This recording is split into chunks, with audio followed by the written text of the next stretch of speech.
Welcome to our YouTube channel. This is the first edition of School Didn't Teach You This series. And today we'll be having... My name is Victoria Asimi. I'm a petroleum engineering graduate.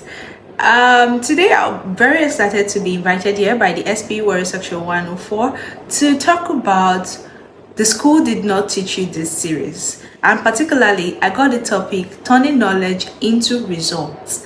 And I'll be sharing 3 major key facts that helps you actually turn knowledge into results. The very first one is to build technical competence, technical depth, have your hard skills. What they truly teach you in school actually matters. Your calculus, your thermodynamics, your common and basic principles of any course you've studied in school, be it computer science, psychology, no matter what, either pure science, arts, commercials, whichever one it is, what they teach you in school is very important and you need to know it. You just don't need to know it, you need to understand it. You need to be able to stand anywhere, every time, and be able to say, this is what I learned from school. So this actually help you to be able to, actually formulate results and be able to stand in the society and say, yes, I know this. I'm talking about the second major thing you need to have, which is having your soft skills.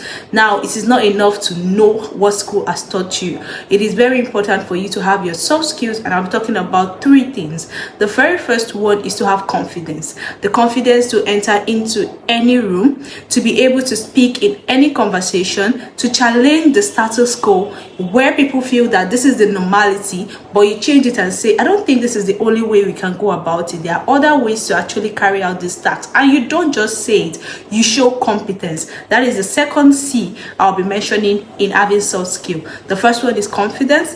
The second one is competence. You need to actually know how to do it, because that's the only way you can change them from what they've been doing to something else. If you do not show it, if you do not do it, nobody believes that you are actually making sense. And the next one I'm going to be mentioning is communication. Now, how you tell people what you want them to do is very important. It must be respectful and it must be in the most effective manner. It's not just to write about effective communication on your CV, but it's actually being able to tell the world that yes, this thing I'm saying would actually work. So you need communication. You need to learn how to communicate. A lot of times we feel like we're very good at communication, but that's a big lie.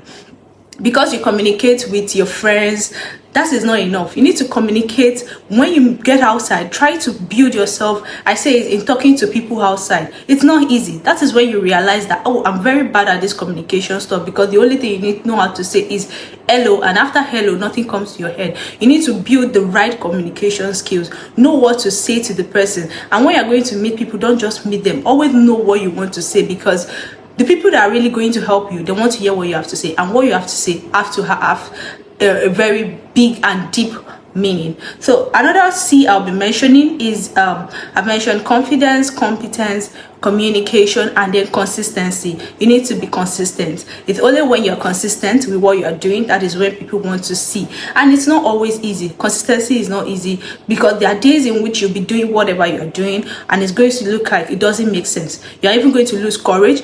People around you are going to make you lose courage as well, because it wouldn't be making sense to them, but it never makes sense at the beginning. This is the end of the first edition. Stay tuned. Thanks for watching.